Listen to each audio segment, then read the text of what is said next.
Hello class 9th, ये आपकी maths की कक्षा है। चैप्टर 1 नंबर सिस्टम हम पढ़ रहे थे और प्रश्नावली 1.3 के कुछ प्रश्नों को हमने हल कर लिया था। चलिए आज हम कुछ और प्रश्नों को हल करेंगे। प्रश्न 4, क्या है प्रश्न 4? 0.9999 को P/Q के रूप में व्यक्त कीजिए। तो बच्चों पहले हम इस संख्या को मान लेंगे कि वो x के बराबर है। माना x बराबर 0.9999 इत्यादि। अब देखिए यहाँ पर 9 की पुनरावृत्ति हो रही है, एक ही अंक की पुनरावृत्ति हो रही है, इसलिए हम 10 से गुणा करेंगे दोनों पक्षों में। दोनों पक्षों में 10 से गुणा करने पर हमें क्या प्राप्त होगा? 10x बराबर, जब हम इसमें 10 से गुणा करेंगे तो दशमलव खिसक कर यहाँ आ जाएगा 9.9999 इत्यादि। 10x बराबर, अब इसको हम इस रूप में भी लिख सकते हैं 9 + 0.999। अब देखिए ये संख्या वही है जिसको हमने x माना था, तो हम इसके स्थान पर यहाँ x लिख रहे हैं। 10x बराबर 9 + x। इसको हम पक्षांतरित करेंगे तो 10x - x बराबर 9 हो जाएगा, या 9x बराबर 9। फिर हम इस 9 को इधर पक्षांतरित करेंगे तो चूँकि यहाँ पर ये गुणा है तो इधर जाकर ये भाग हो जाएगा। x बराबर 9/9, 9/9 यानी कि इसका उत्तर आया 1। तो बच्चों ये संख्या 0.999 जो दशमलव रूप में है, अगर इसको हम P/Q के रूप में लिखेंगे तो ये 1 है एक्चुअली, जिसको आपने अभी प्रूव भी किया, जिसको आपने प्राप्त भी किया है।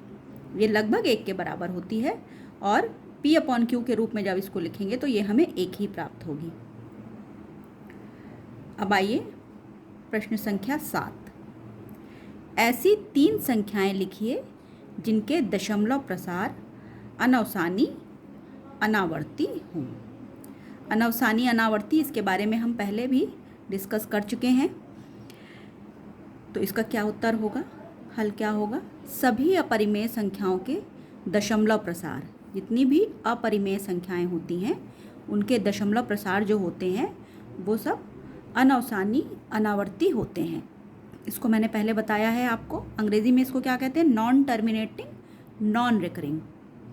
तो कुछ हम अपरिमेय संख्याओं को ले लेंगे और उन्हीं का हम दशमलव प्रसार जब प्राप्त करेंगे तो वो हमें अनवसानी व अनावर्ती मिलेगा।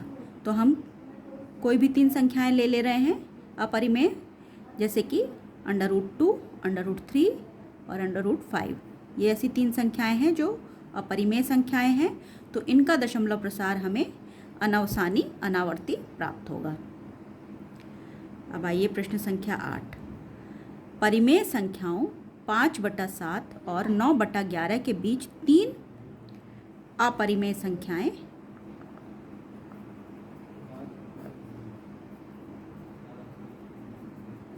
ज्ञात कीजिए।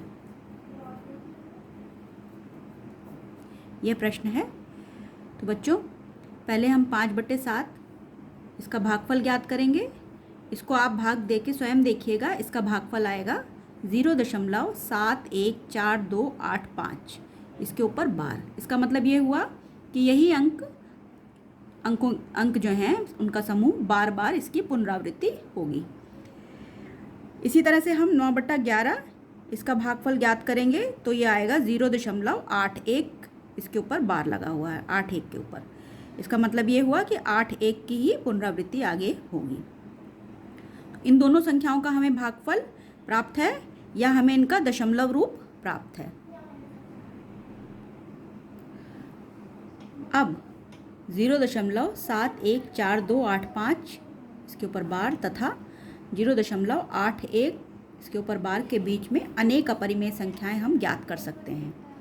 कोई भी 3 अपरिमेय संख्याएं हम इस प्रकार से ले सकते हैं जो कि अनवसानी तथा अनावर्ती हों। इस चीज़ का आप ध्यान रखिएगा कि वो संख्या अनवसानी व अनावर्ती हो, नॉन टर्मिनेटिंग तथा नॉन रिकरिंग होनी चाहिए। तो इनके तथा इनके बीच में हम ये संख्या 0.750, 7500, 75000 ये संख्या लिख सकते हैं। देखिए इस संख्या की क्या विशेषता है यह नॉन टर्मिनेटिंग तथा नॉन रिकरिंग है, अर्थात अनवसानी व अनावर्ती है। इसी प्रकार से हमने दूसरी संख्या ये जो ली है, ये है 76707 76700 7670000। यह संख्या भी अनवसानी तथा अनावर्ती है। तीसरी संख्या देखिए 0.80 800 8000 ये संख्या भी अनवसानी तथा अनावर्ती है। तो ये तीनों ही संख्याएं अपरिमेय संख्याएं होंगी, क्योंकि ये इनका जो दशमलव रूप है वो अनवसानी व अनावर्ती है। तो इस प्रकार से हमें इन दो संख्याओं के बीच में ये 3 अपरिमेय संख्याएं प्राप्त हुई। प्रश्न संख्या 9, बताइए कि निम्नलिखित संख्याओं में कौन कौन संख्याएं परिमेय और कौन कौन संख्याएं अपरिमेय हैं। इसका पहला खंड है √23 √23। अब देखिए ये कैसी संख्या है। 23 जो है वो अभाज्य संख्या होती है, और अभाज्य संख्या जो होती है, क्योंकि अभाज्य संख्या का वर्गमूल पूर्ण संख्या नहीं होता, इसलिए 23 अभाज्य संख्या है, तो इसका वर्गमूल जो होगा वो अपरिमेय होगा। दूसरे खंड पर आइए, √225 225 का वर्गमूल। अब देखिए 225 के वर्गमूल को हम किस प्रकार से लिख सकते हैं, 3 × 3 × 5 × 5 का वर्गमूल। अब इसको हम वर्गमूल हटा देंगे तो 3 × 5 आ जाएगा, और 3 × 5 करने पर 15 मिलेगा। तो 225 का वर्गमूल जो है वो 15 आएगा। 15 क्या है, 15 एक परिमेय संख्या है। तीसरा खंड है 0.3796। अब ये किस प्रकार की संख्या है, यह एक शांत दशमलव संख्या है। तो शांत दशमलव संख्याएं परिमेय संख्याएं होती हैं, इसलिए हम कह सकते हैं कि यह एक परिमेय संख्या है। चौथे पर आइए, 7.478478। अब देखिए बच्चों, यहाँ पर 478 इसका रिपीटिशन हो रहा है। तो यह किस प्रकार का दशमलव है, यह एक आवर्ती तथा अशांत दशमलव है।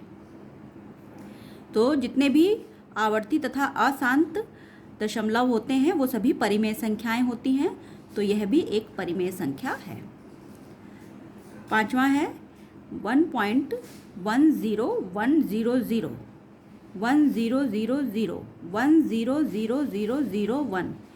अब इस संख्या को ध्यान से देखिए। इस संख्या में रिपीटिशन नहीं हो रहा है, और ये एक अशांत संख्या भी है। तो कैसे हम लिखेंगे इसको, कि दी गई संख्या अनवसानी एवं अनावर्ती है, non terminating and non recurring. तो इस प्रकार की संख्याएं जो अनवसानी एवं अनावर्ती होती हैं, इनको हम अपरिमेय संख्याएं कहते हैं। जिनका दशमलव निरूपण अनवसानी एवं अनावर्ती होता है, वो सभी संख्याएं अपरिमेय संख्याएं होती हैं। तो दी गई संख्या क्या है, ये अपरिमेय संख्या है।